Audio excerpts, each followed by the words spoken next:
ഇന്നത്തെ തിരുവചനം സങ്കീർത്തനങ്ങളുടെ പുസ്തകം 55 7 മുതൽ 14 വരെ. അതെ, ഞാൻ ദൂരത്ത് സഞ്ചരിച്ചു, മരുഭൂമിയിൽ പാർക്കുമായിരുന്നു. കൊടുങ്കാറ്റിൽ നിന്നും പെരുങ്കാറ്റിൽ നിന്നും ബന്ധപ്പെട്ട് ഞാനൊരു സങ്കേതത്തിലേക്ക് ഓടിപ്പോകുമായിരുന്നു. കർത്താവേ, സംഹരിച്ച് അവരുടെ നാവുകളെ ചീന്തിക്കളയണമേ. ഞാൻ നഗരത്തിൽ അതിക്രമവും കലഹവും കണ്ടിരിക്കുന്നു. രാവും പകലും അവർ അതിൻ്റെ മതിലുകളിന്മേൽ ചുറ്റി സഞ്ചരിക്കുന്നു. നീതികേടും കഷ്ടവും അതിൻ്റെ അകത്തുണ്ട്, ദുഷ്ടത അതിൻ്റെ നടുവിലുണ്ട്.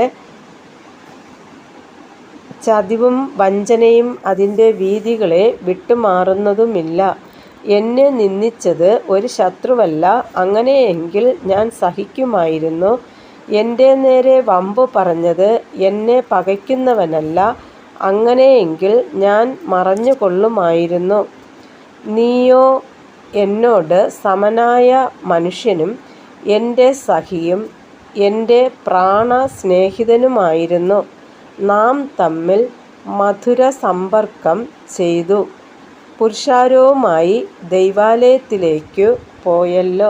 കർത്താവായ യേശുവേ, അങ്ങയുടെ നാമം വാഴ്ത്തപ്പെടുമാറാകട്ടെ.